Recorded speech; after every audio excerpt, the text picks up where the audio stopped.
one thing certainly jumped out to me. It's those San Francisco 49ers. We are starting to finally see the big adjustment down on them.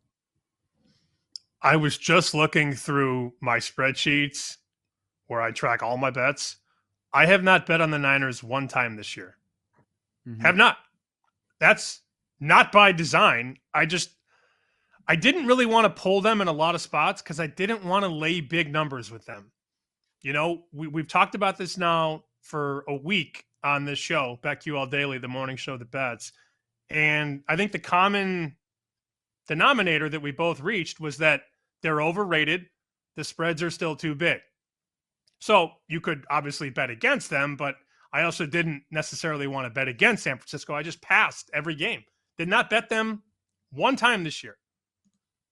I'm ready to bet on San Francisco because now you have a number on the look ahead that was 3.5. It's out to 7. Buffalo didn't even play last week. Didn't play on the bye. So now here comes Buffalo off the bye, facing a Niners team that could get Purdy and Bosa and Williams all back, right? They could all play Sunday, I'm being told. We'll see.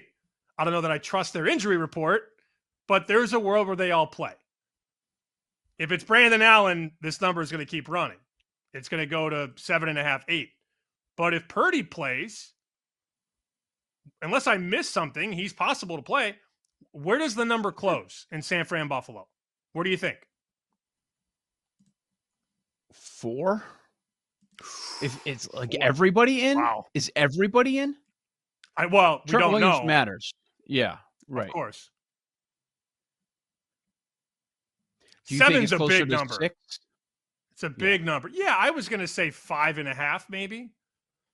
But so what did it 7, move last week? Like 2-3 points?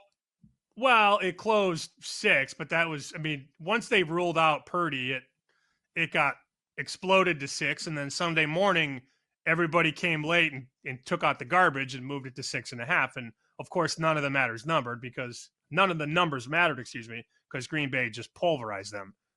Mm-hmm. This is the most desperate they've been all season. That has to account for something. This is a huge number. And finally, people are starting to drop the power rating, which means you could take a Niners team that was 3.5 last week in this spot on the look-ahead line. Now it's 7. We are not Niners homers. We have not been betting the Niners. If you're buying a stock, this is the bottom on San Francisco. And then if they lose by 21, you just bury them in the backyard. But I lean at this point on a Wednesday without knowing who's in or who's out. I look at that 7 and think, it's a big number. That's the tough part of this week. We're doing this on a Wednesday morning. We've got to go through all these games without seeing an injury report. It matters a ton. There are a lot of players that are in question, and we're going to mention all of them. Let's look at the Colts and the Patriots. The Colts are a road favorite, not playing their best ball right now, but they're laying 2.5. There are some 3s out there, total 42.5. So we got the bad Anthony Richardson this past week against Detroit. And if you buy into that trend after the Lions, life is tough in the NFL. Well, here's a home dog sitting here with New England. They got trounced by the Dolphins. They were never in that ball game, and Drake May looked bad. He's looked good in a lot of games this year. Even in losses, you could point to it and say, hey, he looks good. The future is bright for the Patriots, but just because of Drake May. That was not the case last week against the Dolphins. Sam, my first thought was I considered the Colts, but it goes back to I don't know which Anthony Richardson we're going to get from week to week. Young guy, laying points on the road. I'm passing on this game. How about you? So New England has been an under team for the last 5 years, give or take. Even at the end of Brady, they were an under team because Brady wasn't performing at the Brady level that we were all used to. Usually you could bank on defense, schematics, second half adjustments. Belichick's going to take that away, take this away. It's not happening with Gerard Mayo. And since they put Drake May in the starting lineup, look at the last 7 games. 5 overs and 2 unders. And these are low numbers, 39.5, 41, 42, 38, 37, 42.5. Last game against Miami, total got to 45.5, goes over, 34-15. They have turned into a team that can actually move the ball. The quarterback can run, and the defense can't tackle. So I see a total at 41 on the open and think that's not high enough. And here we sit right now on a Wednesday, 42.5. Pinnacle's 42, MGM 42.5. So we're on the way, at least it looks, to 43. I lean over. I do. The Patriots have turned into an over football team. They have. All right, very good. Let's move to the AFC North here on BetQL Daily. The Steelers at the Bengals. Both teams extra rest because the last time we saw Pittsburgh, it was last Thursday in the snow. They end up losing in the very end to Cleveland. And the Bengals are coming off a bye. And much of this season, I think a lot of us have just been waiting for the Bengals to turn it on. And they haven't been able to put it all together. If the offense was great, the defense was pathetic. If the defense was turning it on, now the offense was starting to have some issues. Or they're dealing with some injuries, this and that. The Steelers have good history against this team. They swept Cincinnati last year. And I think after that island game loss in the snow, a lot of people are willing to run from the Steelers. You're already hearing it. Okay, here we go. Tough part of the schedule we've been talking about all year. This is the time to fade the Steelers. Well, Cincinnati's laying 3 right now. Some spots down to 2.5. High total, 48 points in this one.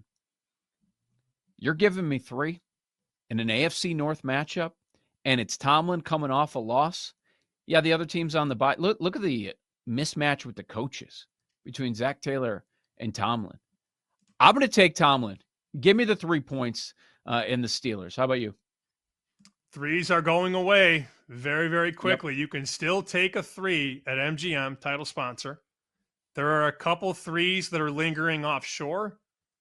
This is 2.5 all over Vegas. 2.5, 2.5, 2.5, 2.5, 2.5. So the 3s are going away. That's not to say they can't come back. I look at a Steeler total that's gone up. Very, very interesting. 47.5 on the open, out to 48, 48.5, pinnacle of 49. This Bengals team doesn't play any defense. Cincinnati 8-3 to the over. Not a big sample size, obviously, 11 games. But with Burrow and Chase playing at the level they're playing at, extra week to prepare, scheme up ways to beat this Pittsburgh defense. And look, Pittsburgh has moved the ball with Russell Wilson. They have.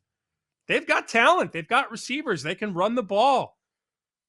I look at this game and think we might get 50, 55 points in the game.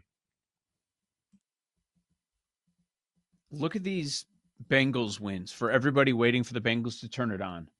4 wins.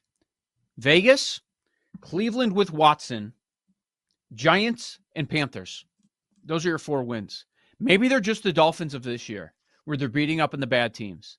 And then you face a tough opponent, and they have a tough time. Yeah, I like the Steelers +3. That is interesting about the total and what it says about what this game could be. Chargers at the Falcons. The Chargers are laying 2, but shop around because the numbers are all over the place, Sam. Pinnacle has a 1. There are 2.5s out there. Chargers the road favorite here. Another high-ish total, 48 here. Atlanta coming off the bye. I hate this game. Absolute Do you? hate. Yeah, Why? I mean, I know what you want me to say. This is the time we back the Chargers. I'm with you. I lean to the Chargers. I have no feel for this one. I think the line is right on. I have Chargers -1 and 47. So MGM has 2 and 48. I'm right there. I'm right there side and total. I don't have an edge. I'm sorry, I don't. Yeah, I hear where you're coming from, and the numbers kind of all over the place. And then it sounds like J.K. Dobbins is going to miss some time. I saw Ian Rappaport saying this morning that he's going to miss some time. We just don't know how much at this point. He changes that offense. Who's going to be the lead back now? How much does it change with the Gus Bus? He was not very efficient so far this season. Herbert is figuring out the guys that he can trust. He could trust Ladd McConkey. Every time he targeted him, he caught it, and he brings production. He's realizing that he can trust Will Dissly. He can't trust Quentin Johnston, even though he's been defending him in the press. And Palmer had a rough game as well. Herbert needs some help. But I just imagine Herbert having all day to pass because the Falcons don't put any pressure on the quarterback and just dicing up this secondary. That's what I keep going back to, and I understand why the Chargers are the road favorite. I like them. I'm sure they're going to be popular. I don't really care. Give me the Chargers off that Monday night loss against the Ravens. Give me the Chargers to take it to the Falcons on Sunday. I hope they do. I like the Chargers. I am high on them as a team. I got a weird feeling about this game, and it's okay. You don't have to bet every game, boys and girls. You just don't. Yep. Well, speaking of that line, you don't have to bet every game. What the hell do we do with Seahawks Jets? I have an idea, but I can't say it's a strong opinion. You've got the Jets off the bye. Aaron Rodgers is telling everybody, I don't know what he's telling everybody. He's telling them off the record that he doesn't want to be with the Jets next year. And then he's saying on the record to McAfee, well, I don't know if I'm going to play. If I want to play, I want to be a Jet. Of course. And then Seahawks coming up. They weren't impressive against Arizona. They did enough to get by. Cardinals were a no-show in that game. But the Seahawks in the race for the division. And JSN has become the number one receiver over the last 3 games. It's kind of become automatic over the last couple of weeks where you just want to look at the JSN props. That would make sense to me. This Jets secondary, not as great as they were in years past. Like, we're not seeing it from Sauce Gardner this year. He's not that shutdown corner that he was built up to be.